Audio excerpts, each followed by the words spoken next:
Firaisana ranofo amin'ny fianakaviana na zanaka vavy mbola virjiny no takalo ny arena araky ny baiko sy toromarika nomeny ireo mpomasy raha ny fanadadiana lalina natao ny mpanao gazety tamina faritra telo teto Madagasikara.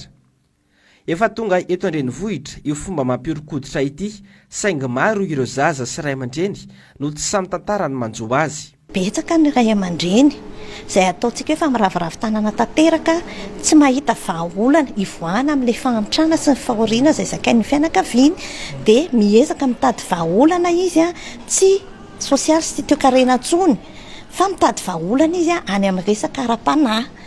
Zany hoe na zany misy ny miazakazaka mamonjy ny fiangonana zandrany, fiangonana lehibe, fa ny tena maro tao anatin'ilay olana anaovana fanadihadiana zany tany amin'ny 500 mahery tany dia manantona ombiasa ry zareo, manantona ny reny ataontsika hoe dadarabe reny, dia ny takalony anefany dia ny fahadiovana na ny mahavirjiny ny zanaka vavy zany. Trangam-piarahamonina tena manaitra ary tena hoe ilana fandraisana andraikitra izay, satria ny zaza na ny tovovavy zany mbola virjiny matetika ny olona sipatra ilay firaisana mamofady indrindraindrindra, zany hoe ny raim-pianakaviana manolana ny zanany vavy.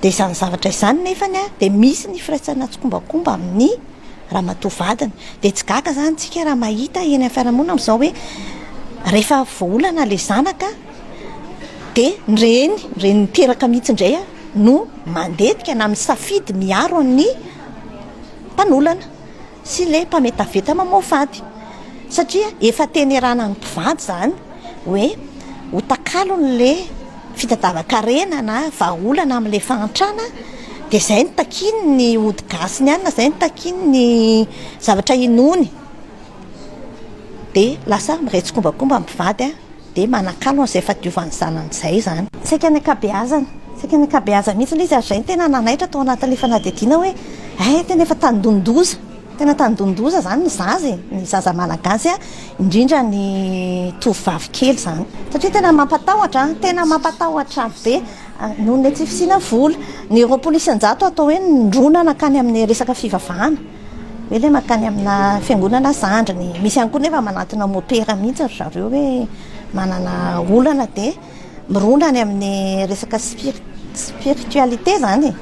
Shalom daholo tompo daholo. Tena tandindondoza ary tena mampatahotra be mihitsy ny situation entre parenthèses. Za manokana dia tsy matahotra satria ny pejy dia mizara isan'ora amintsika, fa ny solution dia tsy ny fiantsapazantsika amina fomban-drazana na fiantsapazana amina olona izay eritreretintsika fa mpanompon'Andriamanitra, pasteur, Cohen, bishop, hatramin'ny mopera sy ny sisa rehetra ilay voatonontonona teo fa ny pejy dia mizara amintsika foana isan'ora hoe raisoa Kristy Jesosy ho tompo sy ho mpamonjy amin'ny fiainanao. Averiko indray hoe raisoa Kristy Jesosy ho tompo sy ho mpamonjy amin'ny fiainanao. Izany no ampirisihana antsika foana isan'ora eto amin'ny pejy mba ahafahantsika ho indépendant sy indépendante amin'ny tontolo mpanompontsika tsy miankina amin'iza sisa. Pianao Jesosy mirary soantsika rehetra.